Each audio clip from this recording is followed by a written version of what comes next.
Hello everyone, welcome to Management Kaksha, a one-stop solution for all your management queries. We are continuing with the organizing series. To watch the previous video on meaning and definition of organizing, please click on the link above. In today's video, we'll be discussing the features of organizing and the basic elements in organizing. Important questions for this topic will be shared at the end of the video, so hang in there. Features or characteristics of organizing. The first characteristic of organizing is division of labor. Organization deals with the whole task of business. The total work of the enterprise is divided into activities and functions. According to Fayol, work of all kinds must be subdivided and assigned to a number of persons. This helps to make the work being carried out in a simpler and efficient manner. It thus leads to specialization and increasing employees' efficiency. This is true because by repeating a small part of work, the individual acquires speed and accuracy in its performance. The second characteristic of organizing is coordination. Different persons are assigned for different functions, and yet all these functions have only one aim, that is, accomplishment of the enterprise's objectives. Coordination of various activities is as essential as the division. It helps in integrating and harmonizing various activities. Coordination also avoids duplication and delays. In fact, various functions in an organization depend upon one another, and the performance of one influences the other. Unless all of them are properly coordinated, the performance of all segments is adversely affected. The third characteristic of organizing is social system. An organization is a social system. Its activities are governed by the social and psychological laws. People working in an organization are influenced in their actions and behavior by their social and psychological needs. Two aspects of an organizational social system are the formal or official and the informal or unofficial. The organizational social system is dynamic in nature, in the sense that interpersonal and group relationships within it keep on changing and are not dormant. The fourth characteristic of organizing is objectives. Any organization structure is bound together by the pursuit of specific and well-defined objectives. In fact, as objectives cannot be accomplished without an organization cannot exist for long without objectives and goals. The fifth characteristic of organizing is cooperative relationship.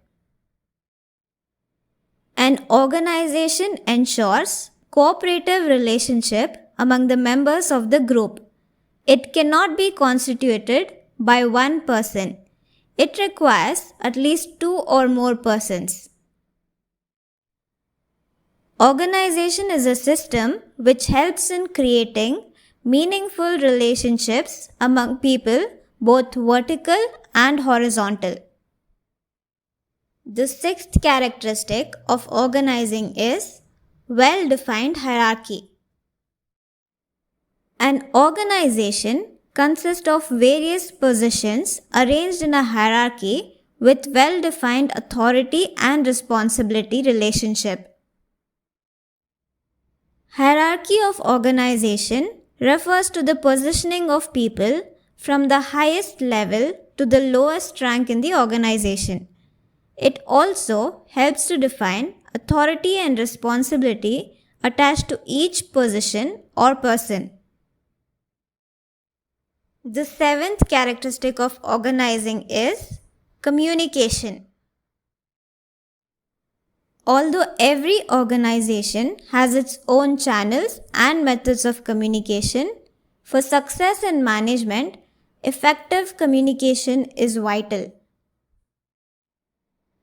This is because management is concerned with working with others, and unless there is proper understanding between people, it cannot be effective. The channels of communication may be formal, informal, downward, upward, or horizontal. Now let us have a look at the basic elements of organizing. Number 1 element, division of work. It means dividing the work into specific tasks with deadlines to their completion. Once the work is divided, the tasks are distributed to different functional areas of the organization, such as production, marketing, finance, and personnel. The second element is grouping of activities. The tasks are grouped into different departments on the basis of similarity of their features. This is also known as departmentation. The common forms of departmentation are as follows. Functional departmentation. Here, the activities are grouped by the functions performed. Product departmentation, grouping activities by product line. Customer departmentation, grouping activities on the basis of common customers or types of customers. Geographic departmentation, grouping activities on the basis of territory. Process departmentation, grouping activities on the basis of product or service or customer flow. Element number 3 is distribution of authority. Once the departments are created, members are given authority to perform the task assigned. Authority specifies the discretion of employee over his work. Authority is the legitimate power of the supervisor to direct subordinates to take action within the scope of the supervisor's position. Element number 4 is coordination.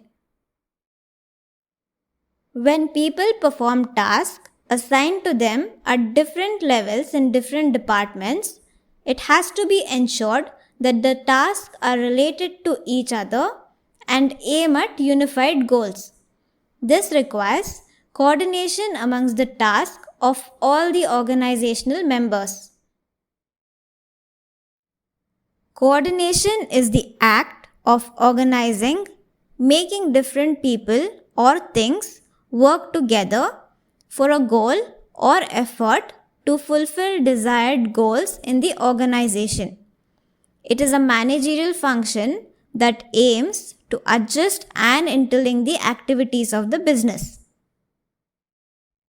Okay, so till now we have discussed the features of organizing and the basic elements of organizing in this video. Now let's have a look at the important questions. Which of these is completed as a part of the organizing function? Option A, delegate authority. Option B, inspire employees. Option C, hire new employees. Option D, evaluate the results of a carried out plan. Let's have a look at your answers in the comment section. Explain the features or characteristics or nature of organizing.